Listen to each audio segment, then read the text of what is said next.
Good evening to all of you. So today I'm going to present a project which I conducted for my PhD program at the University in Western Ontario in Canada. So the topic of the project is Generalized IC Model applied to model an auditory stimulated brain under altered states of consciousness. So here there are several terms which might be new to some of you all. So I will explain these terms in coming slides, especially the Generalized IC Model. Actually, I will be talking about in a few slides. Afterwards, here it mentions as auditory stimulated brain. So what does it mean is that when the brain is under auditory stimulation, or like when we are listening to a movie or when we are listening to music, then we call that the brain is under auditory stimulation. So also it says as under altered states of consciousness. So altered states of consciousness means at different levels of consciousness. So for example, let's say if we intake an anesthesia, like when we are undergoing an operation or something, when we are taking anesthesia, our levels of consciousness goes down. So we will be in an awake condition, but after some time, our brain slows down and finally goes to a state which has a really minimum consciousness state. So these different types of levels of consciousness we call as altered states of consciousness. Yeah. So human brain is one of the most complex organs in the human body. So neurons are the fundamental units of the brain's architecture, which is responsible for neuronal communication. So there are trillions of neurons which are available in our human brain. So this is a typical illustration of a neuron. So it has a nucleus, this is the cell body, and these are the dendrites. So from these dendrites, it receives information from other neurons, and then it transmits through this information through this axon, and through this synapse, it actually transmits or emits this information to other neurons. So this neuronal activity, so there are different ways in order to measure these neuronal activities. So they are like EEG, you would have heard this, which is called an electroencephalogram, and then PET, which stands for the positron emission tomography, as well as FMRI, which is the functional magnetic resonance imaging. So out of these imaging techniques, in this research, we actually focus on the fMRI imaging. Why this fMRI imaging has a high resolution, spatial resolutions compared to other techniques such as this EEG or PET. So high spatial resolution means we can measure the signal of like these neurons within even millimeters gap. So you can get a really high good quality signal from this FM. So in combination with these neurogenic techniques, computational modeling have shown promising approaches in analyzing the brain activity. So when we combine the neuroimaging techniques with the computational modeling, we're able to produce really marvelous results from them. So this fMRI, which I mentioned here, it's actually measured in a machine called MRI. Of course, most of you all would have heard this term, and some of you all would have even undergone a certain imaging, MRI imaging as well. So what happens there is actually it contains a permanent magnet as well as a radio frequency coil. So when a person is placed inside this MRI machine, so we all know that our body is made of water molecules. So these water molecules consist of hydrogen nuclei. So they have magnetic moments. And when a magnetic field, is strong magnetic field is applied in, let's say, in a particular direction, let's on a direction Z. So for example, in these MRI machines, they apply magnetic fields of values which ranges from 1.5 Tesla to around 7 Tesla. Most of the time it's around 3 Tesla, which is applied. So what happens? The spins try to align on that particular direction. It's saying the Z direction.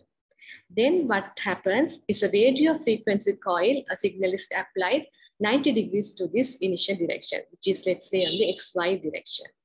So when this happens, all the spins which aligned on the Z direction will now tend to align to the XY plane. And then when this RF pulse is removed, these oriented spins will try to move back to its original position in the Z direction. So while doing so, it actually emits a radio frequency signal. So it depends on the relaxation time of the spins. So from these relaxation times, which are recorded at different positions of the brain, what we can do is we can get an information by doing certain transformations. We can get some information about the whether this brain is healthy brain or whether it's diseased brain. So we can get some idea about the properties of the tissues and all the shape or the thickness of the tissues of all the parts of the brain. Right. So I was mentioning that we measure the signal using this FMRI machine, but here we don't measure the signal in the box, in this neuronal level. So neuronal level means there are trillions of neurons. So if we try to measure for each neuron, it's not possible. So what it does is it actually measures the signal of a voxel of a brain. So what do you mean by voxel means? Voxel means, as it's shown over this diagram, it refers to a block, 3D block, which consists of around 10 to the power 5 neurons. So it's like an artificially introduced block. So it consists of this number of neurons. So the fMRI signal is obtained from each of these voxels. So there'll be still a large number of voxels.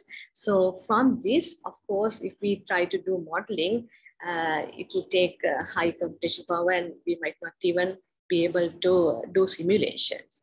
So from these voxels, what we do is we try to parcellate the brain as shown in this figure. So what do they mean by parcellation is to group these voxels. So according to their anatomical tissue property. So if we see certain regions which are like similar in the tissue property, so what we do is we group them and then we call them as parcellation, or we call it as different atlases as well. So in this research, we actually parcellated the brain into 84 regions. So we call it as ROI, which represents regions of interest. So from these voxels, we actually parcellate the brain into just 84 regions. So which actually makes our task much easier. So we can simulate the IC model only for these 84 regions. And this is just an example to show how if the brain is being parcellated into 1015 regions. So for other projects, actually we use this parcellation as well, but for this simulation project, we use a parcellation of 84 regions. And these are 4 different views of the brain.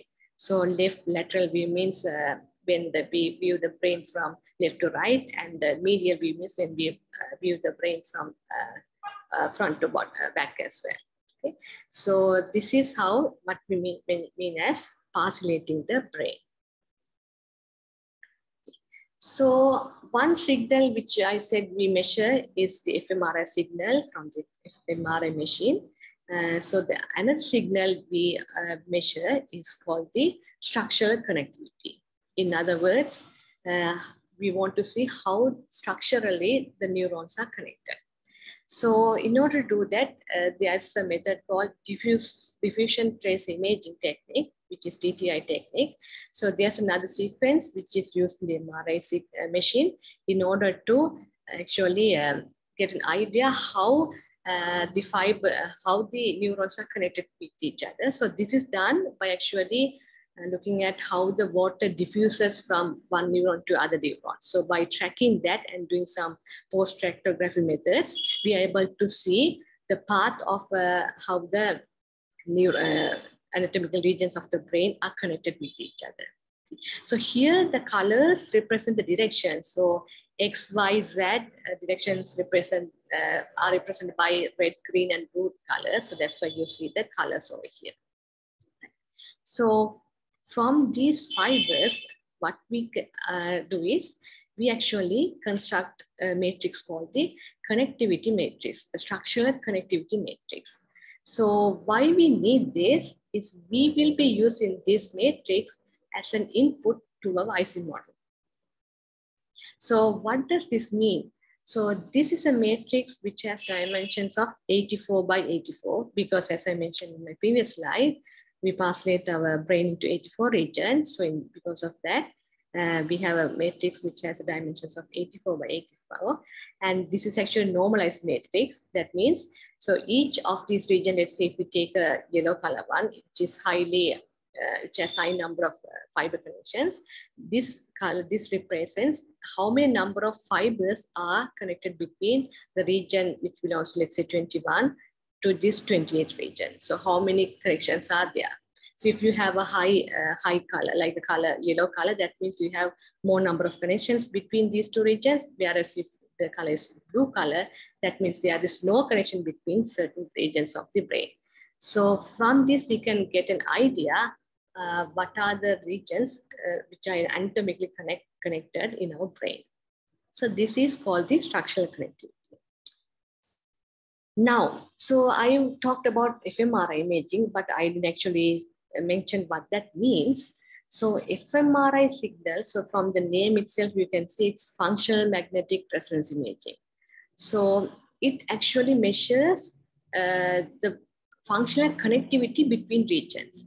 That means with time, how these regions function, or how these regions correlate with each other in order to perform certain tasks and so on. So the main signal which is measured in this fMRI signal is called the BOLD signal, which stands for blood oxygen level dependent signal. Okay. So why we measure this signal? So let's say when a neuron is activated, so when a neuron has to do a certain task, a large amount of oxygen flows onto that particular neuron. So because of that, the level of oxygen increases. So if we can track how much oxygen each of these neurons consumes, from that we can say, see how these neurons actually react to a certain activity. So this is how a signal obtained from the fMRI signal will appear in sense. This is called the BOLD activity. So it shows how the oxygen level varies with respect to time. So you can see how the variation, so at certain times it's really high and certain times it's really low.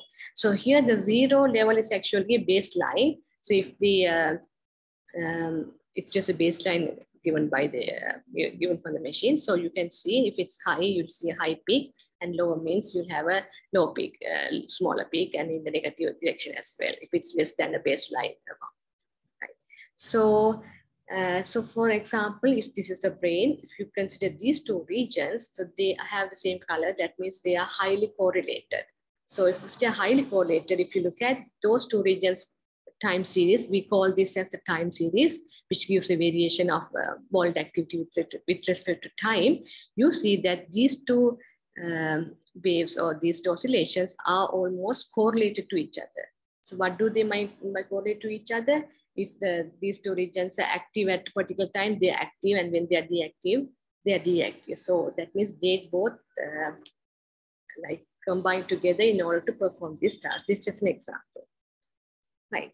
So there's one thing. So you all might think when the brain is at rest, actually there won't be any oscillations, or there won't be any activity happening in the brain. No, that's wrong. Still at rest, we see that the brain shows some sort of an oscillatory pattern. So in early days, of course, this oscillatory pattern was neglected as background noise, but in 1995, Biswal et al., his group actually noticed it's not a background noise, but it comes from the brain activity at rest and gives really high information. And when brains under stimulation, or let's say when we are, just an example, when we are visualizing something, this is a slice of an FMRI image. Okay, so I don't want to go into details of this image. The only thing I want to highlight here is when this brain is under a visual stimulation, let's say we are looking at something. So these yellow areas, the orange areas, means these are related to the visual areas of the brain. They get more highlighted, or like the function, the oxygen level increases. So you see that in this image as well. So from this, you can see which regions are active during a particular activity. Okay, so when the brain is at rest, so there are certain brain regions which tends to synchronize with each other. So synchronize with each other means they try to do the same thing at the same time. So there are actually 9 networks in literature which they have labeled them. So these 9 networks are the default mode network, auditory, executive control networks, left and right, 3 visual networks, and then sensory motor network, and the salience network. So what do they mean?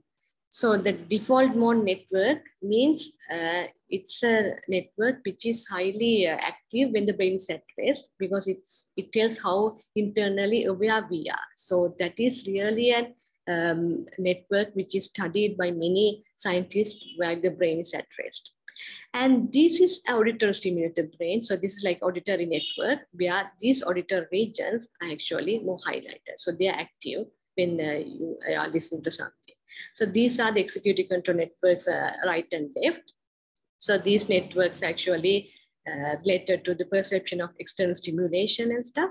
And these, of course, visual networks.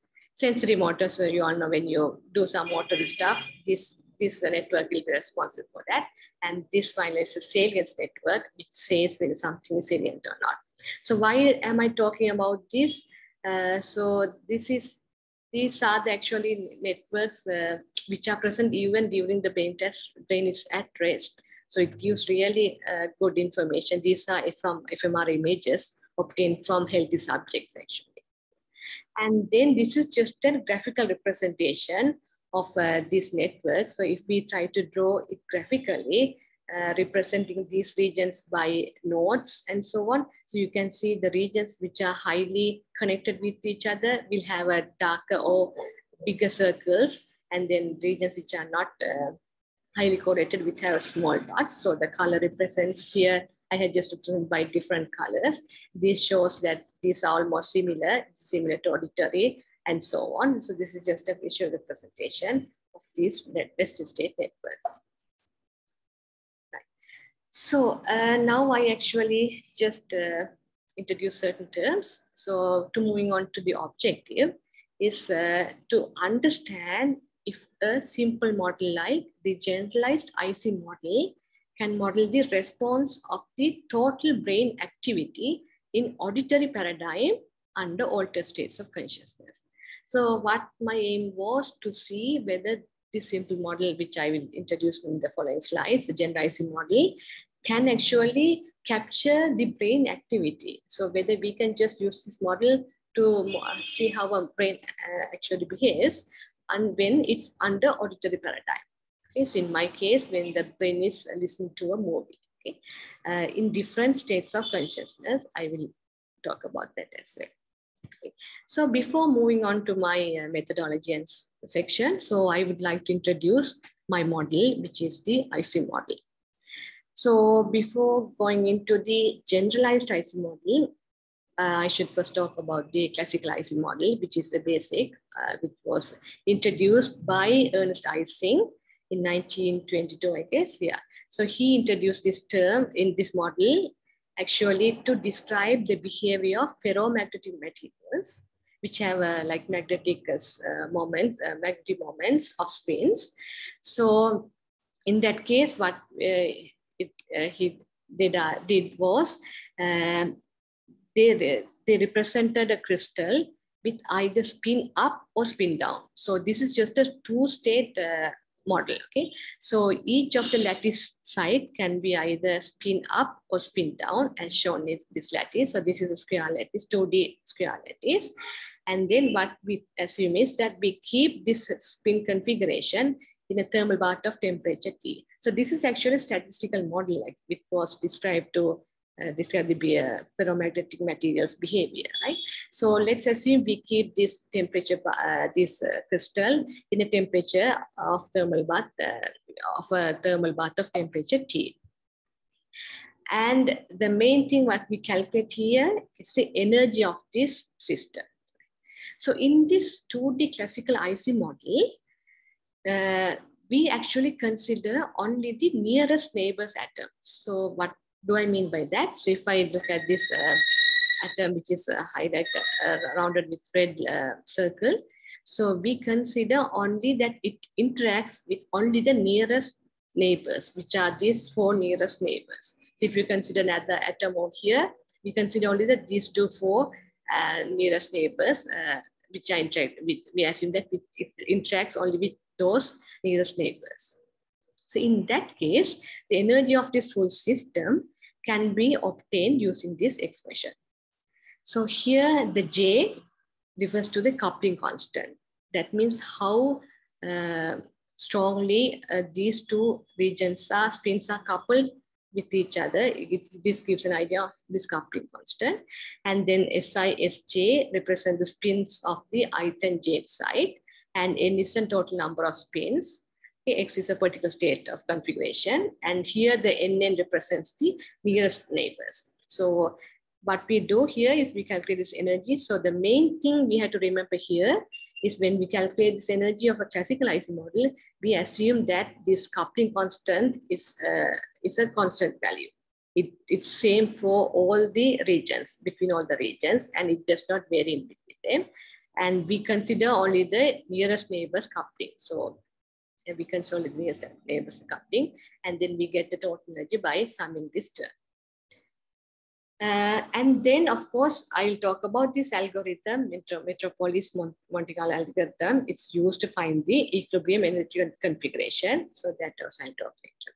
So let's see what happens when the temperatures changed. Okay, so in this model, temperature is like a fitting parameter. It's actually a property of the model itself. Okay, so when the temperature of this thermal bath is at a low temperature, so let's say it's at a low temperature, the spins, all the spins tend to actually align on the same direction. Why?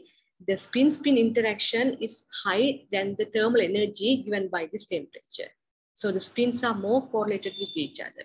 So because of that, they align on the same direction. So let's say if they align on up direction, so we see that most of the spins in this lattice align on, let's say, on the red direction. Red color means up, one direction, up direction. On the other hand, when we go on increasing the temperature of this thermal bath, what happens is this spin-spin interaction tends to break because of the kinetic energy provided by this temperature. Sorry, the thermal energy provided by this temperature. So what happens? There will be no more orderness in between these spins. So you see a very disordered state. So you see a mixture of spins up and down. But surprisingly, in between these 2 temperatures, there seem to be at a critical temperature, which we call as TC, there's a balance between this orderedness and the disorderedness. So what do I mean by balance? That means there are certain regions which cluster together, and then they actually tend to interact with each other. So there seems to be some sort of an orderedness. There seems to be a balance between this ordered and disorderedness at this critical temperature. So the Freeman et al., that's a group, he actually showed at the critical temperature, there is actually when you look at the correlation between the regions, you see a nice, not a good similarity, but there's a similarity between the empirical data with respect to the critical temperature. So I would say the critical temperature is red. It's not that similar, but at least the mean of these values are same, but although the standard deviation is different, right? So he said there's some sort of similarity between the distribution of correlations between the empirical data and the simulated data. So what do we mean by empirical data? Empirical data is the data which we obtain directly from the machine, FMRI machine. Simulated data is after we do the simulations and run and get these simulations. Okay, so they say that at this critical temperature there is some similarity between them. So this actually gives an idea that the brain also must be operating at a critical temperature where there's a balance between like integration and segregation as well. That I don't want to go into much detail, but it just gives an idea. So moving on to my model, which is the generalized IC model. So from the name itself, you can see the model has been generalized. Generalized in the sense, let's see what the main difference is. So now we no longer restrict that the spins can only interact with the nearest neighbors, but we actually allow them to interact with all the other spins. So each of the spin will now interact with all the other spins, right? So if you consider this spin, it will interact with all the other spins. So in this case, when there's no external stimulation or when the brain is at rest, the energy of the system now can be obtained by this new expression.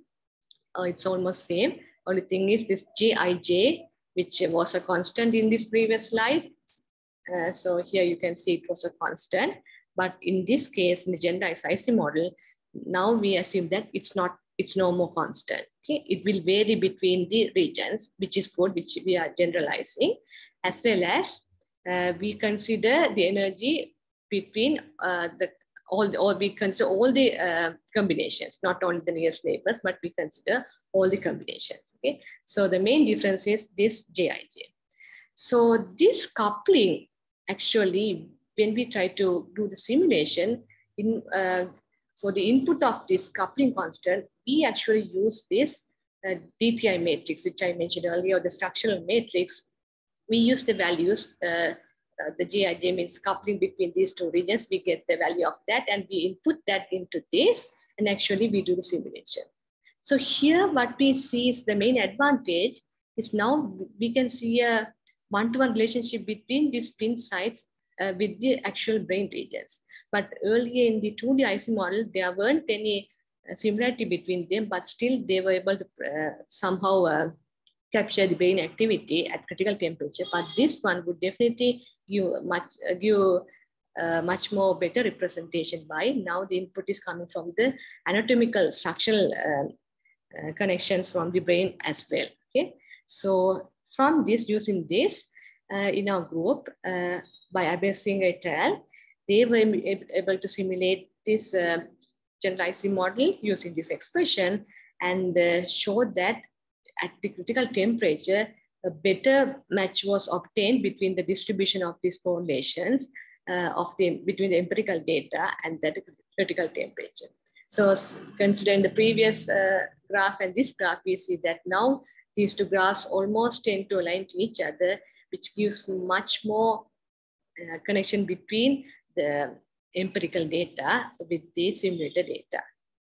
So this work is already done. So in my research, the main difference is not that it's spontaneous activity. That means there's no external stimulation. In my case, there's an external stimulation, or in other words, the subjects are now listening to a movie. So in that case, we have to consider the energy, not only the interaction energy, but we need to consider the energy coming from this external stimulation as well. So that's why an additional term here has been added to the energy.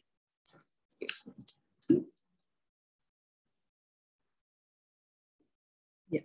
So here the H represents the external stimulation, and the mu refers to the coupling term, and S is the spin of each side. Okay? So remember that in our simulations, we use 84 regions of interest. So we'll have 84 spins as well. So using this energy expression, we try to simulate do our simulations as well. So why we use Monte Carlo, Metropolis Monte Carlo algorithm is to actually obtain an equilibrium state. So now let's say we start with the random configuration, configuration of spins. That means the spins are either oriented up or down. So it's just a random configuration. So we calculate energy of it using the previous slide. And then we try to flip one spin. Okay? Just randomly flip one spin. And then calculate the new energy, EF. And if that is less than this initial energy, we'll take the new configuration as our initial configuration. Okay? And even if the energy is higher than the initial energy, then what we also do is we actually give another probability to see whether this configuration is acceptable. So we select a random number R and compare it with this Boltzmann factor. And even if that R is less than B, we still take new configuration of spins as the initial configuration. Okay, so the main idea of this Monte Carlo algorithm is actually try to reduce the energy of the system and try to get a system where the energies remains almost constant and which is really low. Okay, so that is called actually the equilibrium spin configuration. That means after some time the spin configuration will stay stable. It will not change. So if the spins are up of certain regions, they will stay the same, and the spins down will always remain the same. So once we obtain this spin configuration, so for example, when we do the simulation, let's say this is the particular spin configuration. So here I have not shown you all the 84 regions. I have just shown you certain regions. So finally with the simulation, you get a time series, what we say, to see whether you have a spin down or spin up configurations. And this is just an example of a particular time series we call, which we create from simulations.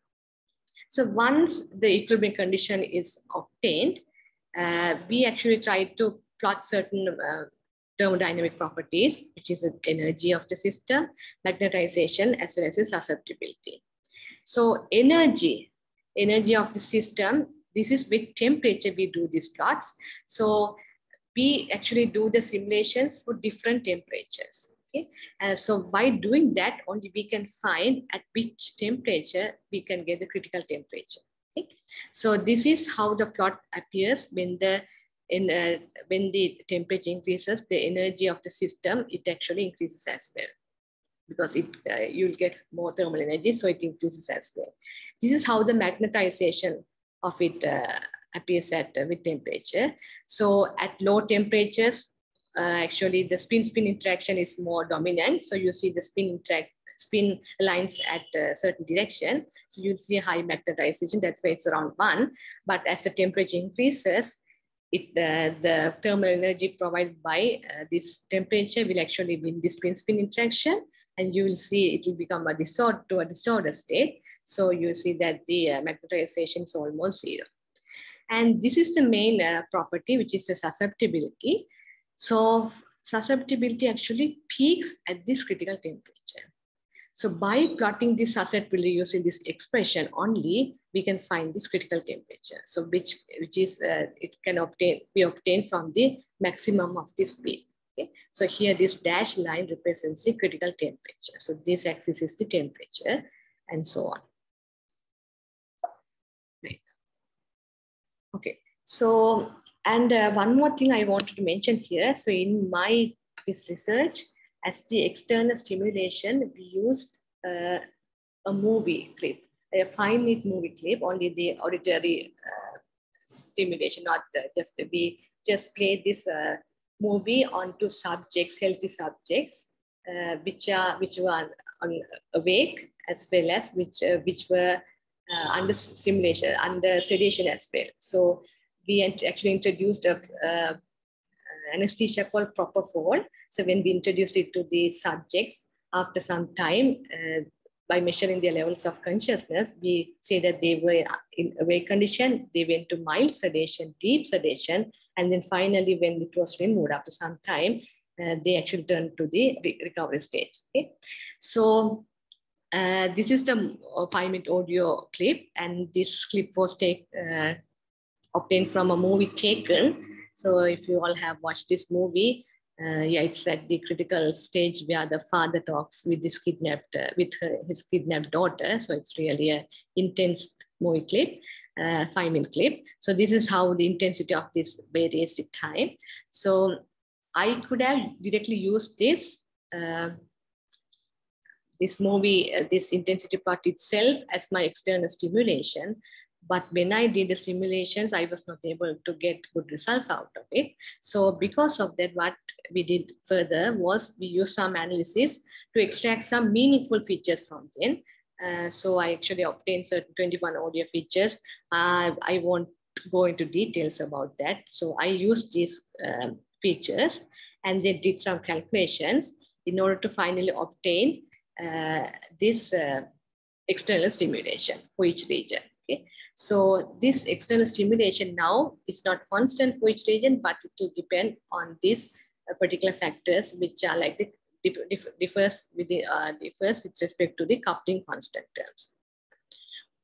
Okay, so now here this data is actually a complex data because the subjects are now listening to a really complex movie. So usually, research have been done to model subjects when they're under, let's say, some conventional stimuli like step stimuli and block design stimuli. But this is like a natural stimuli. So it has so many variations with respect to time, and you cannot even predict it.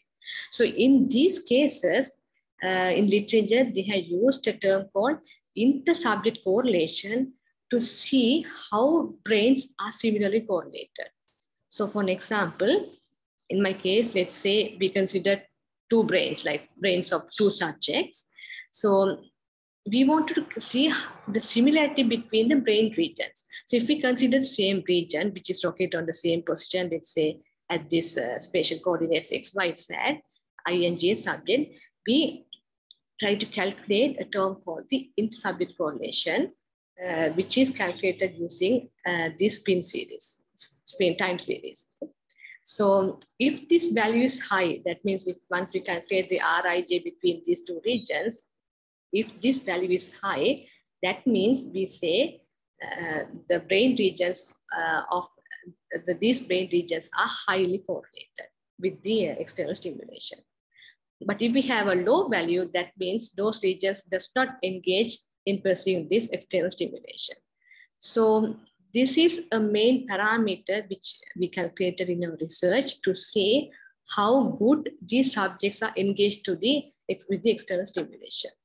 Okay, so we had to average it with the number of subjects and so on. So this was a parameter which actually we used because it was really a complex stimulation and naturalistic stimulation.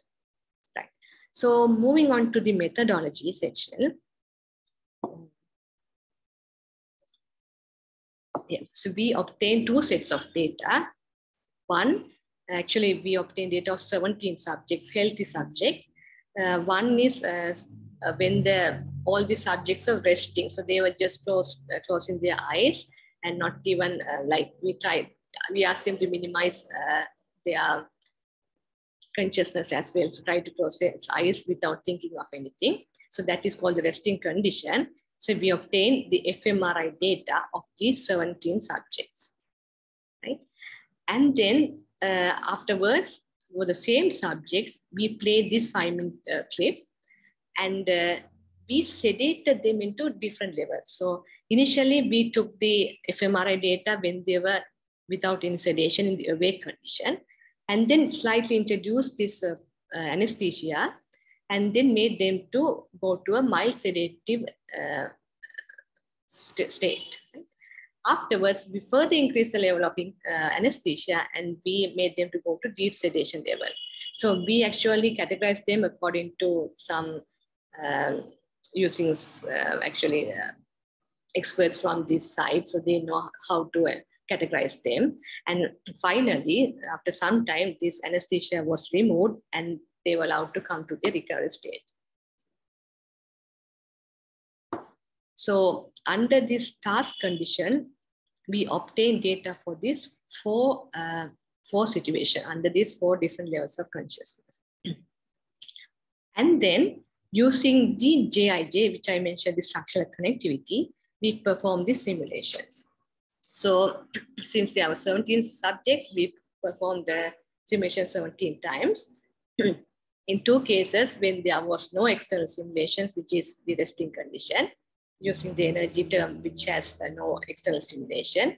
And then we had external stimulation, and then, sorry, we perform the simulations using the external simulations as well.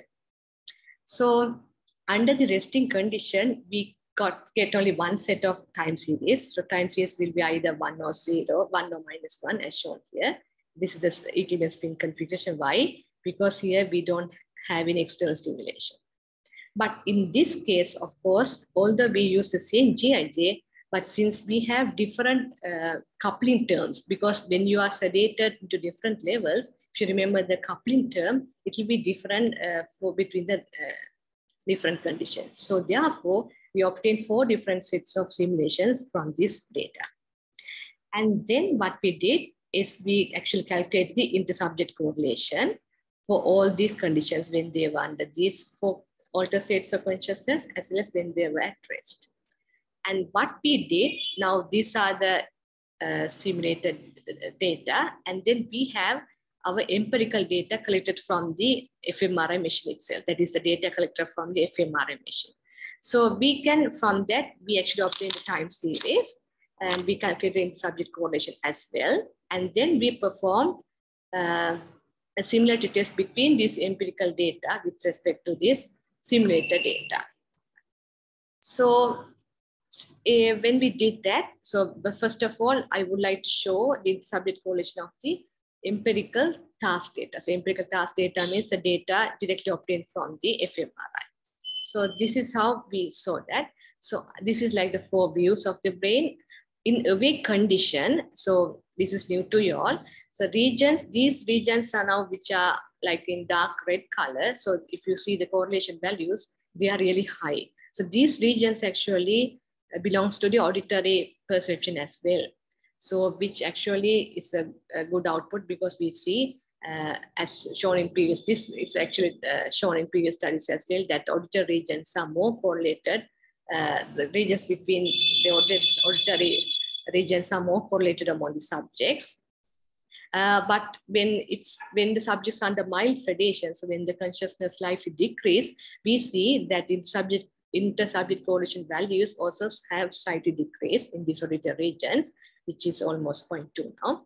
And under deep sedation, so when they have almost minimal consciousness, you can see the intersubject correlation almost permanently disappears. You don't see any intersubject correlation. And again, back to recovery, you see that the intersubject correlation among the subjects increase as well. So it comes to almost the awake condition. So this shows a nice pattern of what we expected. That is from the empirical data, that we were able to see this clear intersubject correlation among subjects during the awake and recovery stage when they were listening to this external or the audio clip or the movie clip. But as expected, synchronization was not observed at any levels of consciousness for the resting data. Yes, that's true. So why we play this movie is, from this movie, we can make sure that the subjects are now coming to a same platform. So that means they are listening to this movie. So we can assume that the brain behavior now will be almost similar. If we don't play this movie, people might be thinking of different stuff. So you can't, it's hard to bring the brains to a same level. So because of this, because of playing this external stimulation, it actually increases the neuronal, it increases the correlation between subjects, the regions of the subjects. Okay? So the common conscious experience increases. So by doing so, we see that this intersubject correlation is only present during the external stimulation, but not under resting state. But under resting state, you don't see any sort of a synchronization among the subjects. And then now moving on to our simulations, that was just from the empirical data, moving on to simulations. Again, these were the dynamic properties, which we plotted. This is when we subjects were listening to the movie, and this is under resting condition. So as I mentioned earlier, under resting condition, there's only one plot, but under task condition, there are 4 plots under each condition. Why? Because of the different sedative conditions. Right? So from this, we can actually, from the magnetic susceptibility curves, we can actually get the critical temperature as well. So these are the 4 critical temperatures at different levels of consciousness. This is at the resting condition.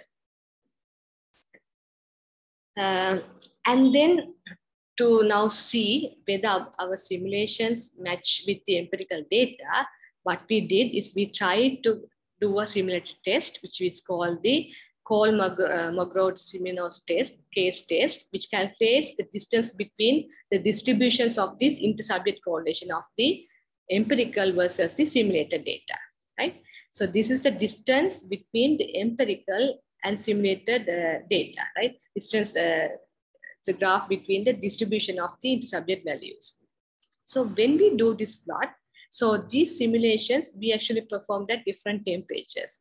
So simulations is a good thing that we can change our parameters and we can get different configurations, right? But the empirical data, we cannot change it.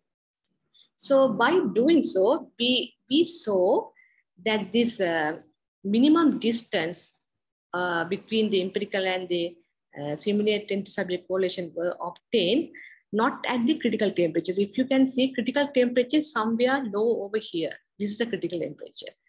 But we see a little bit of at a higher temperature only, we see that this distance minimizes, okay, which is labeled by this red color. Same thing happened for mild sedation and deep sedation as well as recovery.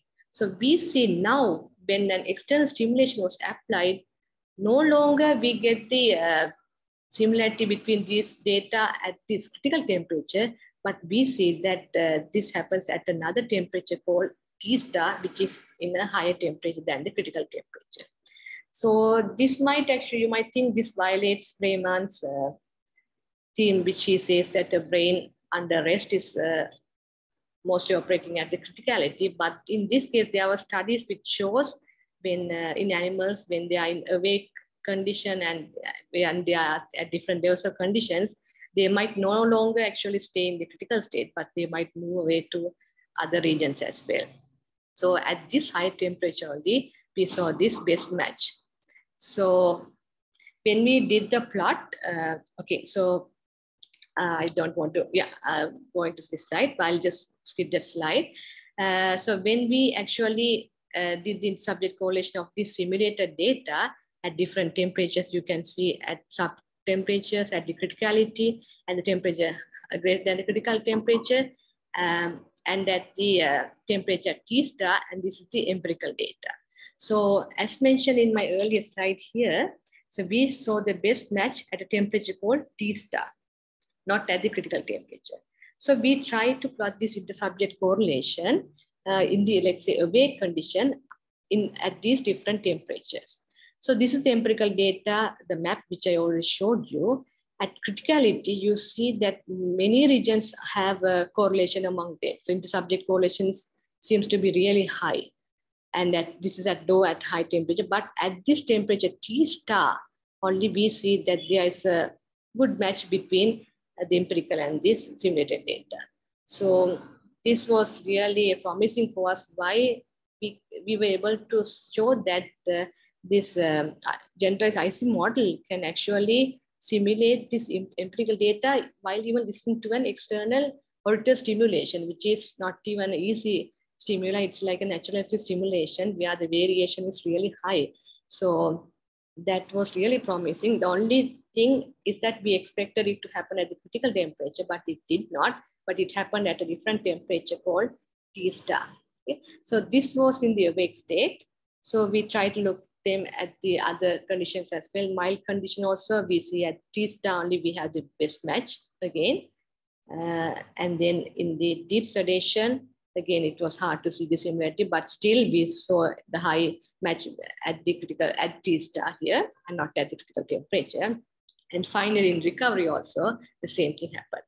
So this is, you can see that we were able to capture the brain activity even when the subjects are actually under this auditory stimulation. So from this project, we were able to conclude that our generalized model was able to model the brain activity under a naturalistic stimulation in different levels of consciousness using this novel intersubject correlation technique. So at a temperature T star, which is well above the critical temperature, a similar pattern between the empirical and simulated intersubject correlation was observed during stimulation. So this intersubject correlation were not found during the resting state, but it was found during the task condition or while the subjects were listening to the movie, and the best match between our simulated data was obtained at the temperature called T star. So as future work, so why do we actually need to play this movie and so on? So the main reason is we want to detect the conscious experience which behaviorally unresponsive patients might have, like disorders of consciousness patients or like minimal consciousness patients. We want to see, even though they cannot respond to our stimuli, let's say they cannot show that they can perceive this stimulation, but if we can model it, so we can show that by using modeling, we can show that still these patients have some sort of consciousness. Okay? So use these simulations to get some information on which structural connectivity of these patients should be mainly targeted to re-establish similar conscious experience of a healthy person. So the good thing about the simulations is we can intrinsically change the parameter. So the GIJ plays a major role in the simulations. So if we can tune it and try to get the same intersubject correlation of like healthy people, let's say if there are certain regions which are damaged, maybe if we can say that these are the regions which needs to be re-established, then these patients might even regain, or maybe not, I would say regain, but they can actually be able to behave or respond to stimuli as a normal healthy person can do so. So finally, I would like to acknowledge and thank actually the Department of Physics and Astronomy and the Brain and Mind Institute of the University of Western Ontario in Canada for allowing me to actually pursue my higher studies as well as the PhD and so on, and the funding institutes in CERC, HRN, and finally, this last organizing committee, as well as Dr. Vasanthi, for inviting me to give this talk to you all. Thank you.